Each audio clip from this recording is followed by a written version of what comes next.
Yoav Gallant selaku Menteri Pertahanan Israel pada Rabu 23 Oktober 2024 mengatakan bahwa setelah serangan Israel di Iran, dunia akan memahami betapa dahsyatnya persiapan yang dilakukan IDF dalam operasi semacam itu. Pernyataan Gallant ini menyiratkan kalau Israel akan melancarkan serangan besar-besaran ke Iran sebagai aksi balasan atas serangan rudal Teheran beberapa waktu lalu.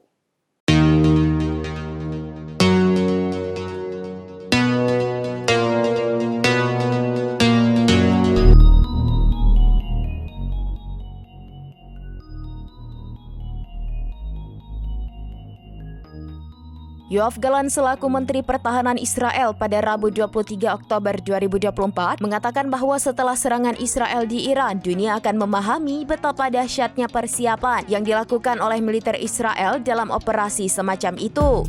Pernyataan Gallant ini menyiratkan kalau Israel akan melancarkan serangan besar-besaran ke Iran sebagai aksi balasan atas serangan rudal Teheran beberapa waktu lalu.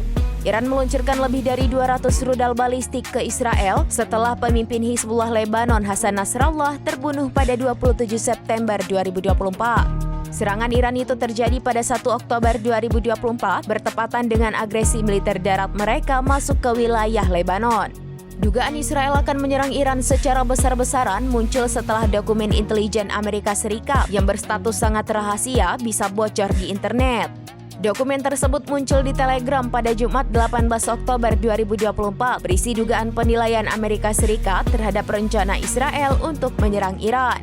Penilaian didasarkan pada interpretasi citra satelit dan intelijen lainnya. Juru bicara Dewan Keamanan Nasional Gedung Putih John Kirby mengatakan Presiden Joe Biden sangat prihatin tentang kebocoran tersebut. Selama 3 minggu ini, Israel telah bersumpah untuk menyerang Iran dengan keras sebagai balasan atas serangan rudal balistik massal Iran terhadap Israel pada tanggal 1 Oktober. Iran mengatakan itu sebagai respons atas pembunuhan pemimpin Hizbullah Hasan Nasrallah pada 27 September lalu.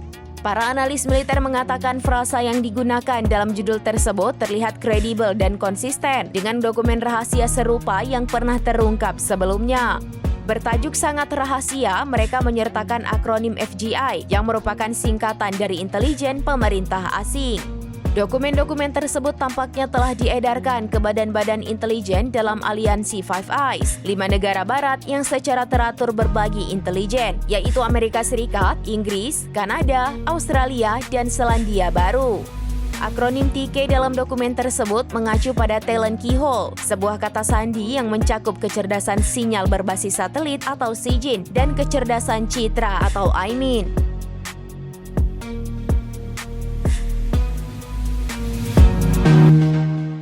Demikian informasi terkini Syedaralun. Saksikan terus informasi lainnya. Jangan lupa like dan share seluruh akun serambinews.com. Download Tribun X sekarang. Menghadirkan lokal menjadi Indonesia.